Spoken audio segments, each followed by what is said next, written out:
Saya berusia 20 tahun, asal saya dari Wonosobo, dan saya memiliki hobi membuat kue dan live Instagram. Kita cobain kue aku dulu ya. Nah sekarang teman-teman, kali ini aku akan melakukan share langsung di aplikasi Instagram. Hai teman-teman Instagram, jadi kali ini aku akan melakukan siaran langsung yang membahas mengenai kebijakan privasi dan manajemen privasi data pribadi kita. Jadi, pengelolaan data pribadi merupakan aspek penting dalam sistem informasi manajemen, terutama di era digital ini.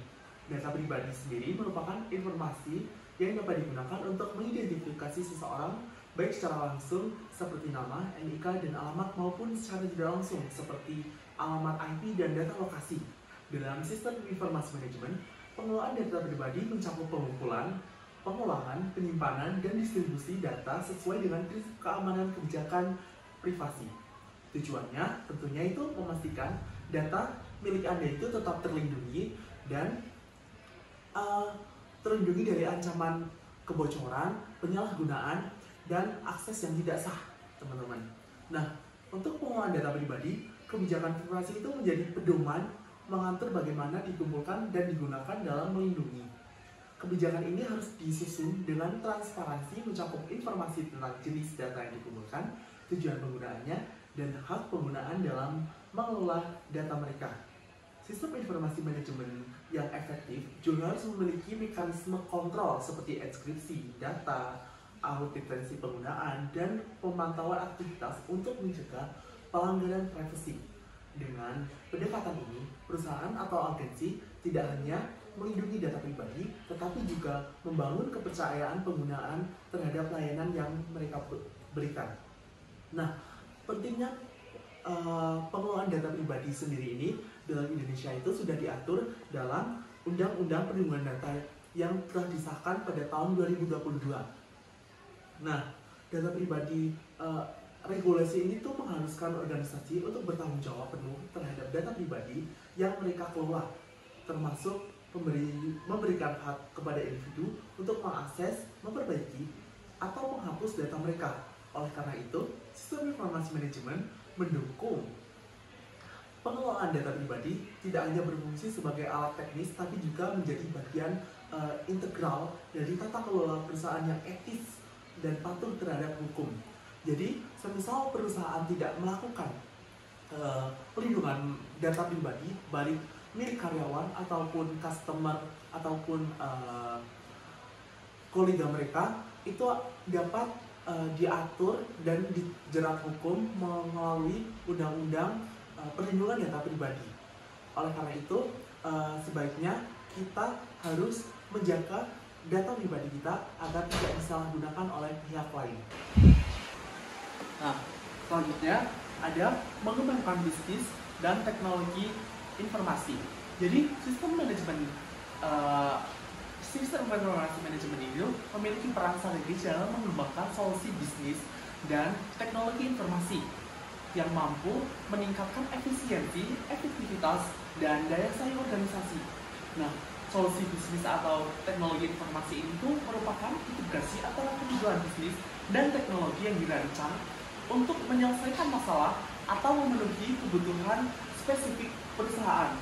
Proses pengembangan solusi ini dimulai dengan identifikasi masalah, lalu dilakukan untuk memahami tantangan yang dihadapi oleh organisasi. Selain itu, tahap perencanaan dan analisis dilakukan untuk melakukan tujuan dan ruang lingkup solusi termasuk analisis kelayakan dari aspek teknis, ekonomi, dan operasional. Nah, lalu apa tahapan berikutnya sih? Jadi, tahapan berikutnya yaitu perancangan sistem yang mencakup desain perangkat keras, perangkat lunak, dan alur kerja yang sesuai dengan kebutuhan bisnis. Setelah rancangan selesai, sistem dikembangkan dan diuji untuk memastikan fungsionalitasnya sebelum diimplementasikan. Jadi, sebelum kita mengimplementasikan perubahan, jadi kita tuh harus melihat risiko apa yang akan terjadi saat rencana tersebut akan diterapkan dan bagaimana kita akan menghadapi resiko tersebut. Nah, contoh pengimplementasian solusi bisnis atau teknologi informasi ini meliputi sistem Enterprise Resource Planning atau ERP untuk meningkatkan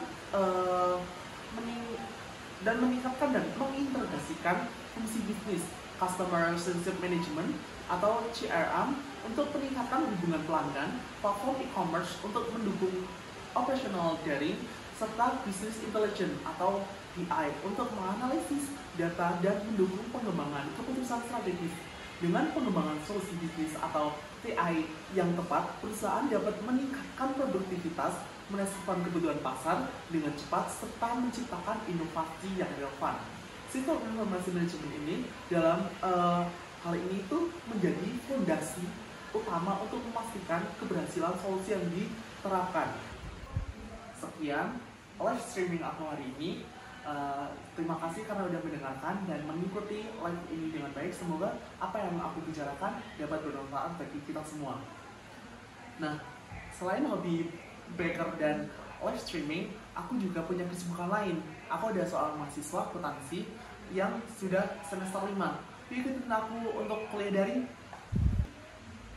Nah, jadi untuk perkuliahan hari ini kita akan membahas mengenai sistem pendukung keputusan. Nah, apa itu sistem pendukung keputusan? Baik Pak, jadi sistem pendukung keputusan sendiri itu merupakan sistem informasi berbasis komputer yang mendukung manajer dan profesional bisnis selama proses pengambilan keputusan. Sistem ini memanfaatkan model elastis, basis data khusus, dan memproseskan interaktif berbasis komputer. Manfaat dari sistem ini sendiri itu dapat digunakan untuk membantu dalam keputusan semi struktur hingga tidak struktur, dengan contoh penerapan termasuk perencanaan produk, analisis kerja tim, dan kontrol inventaris Pak. Ya, jadi dalam sistem pendukung keputusan ini terdapat business intelligence atau intelligent business. Nah, ini tuh mencakup berbagai aplikasi yang digunakan untuk menganalisis data mentah dan mengekstrak wawasan. Business intelligence ini itu memainkan peran penting dalam pengambilan keputusan dengan meningkatkan efisien dan efektivitas bisnis. Ya, betul Pak. Jadi dalam mengimplementasikan sistem mendukung keputusan dalam bisnis intelijen itu pasti tidak mudah ya, karena dalam pengimplementasian itu pasti ada kendala dan hambatan yang dialami. Nah, kendalanya itu apa sih? Jadi implementasi sistem mendukung keputusan dan bisnis intelijen itu memerlukan kolaborasi erat antara tim IT dan pengguna bisnis. Perubahan proses dan penggunaan informasi memerlukan strategi yang mendukung perubahan tersebut agar implementasinya berhasil.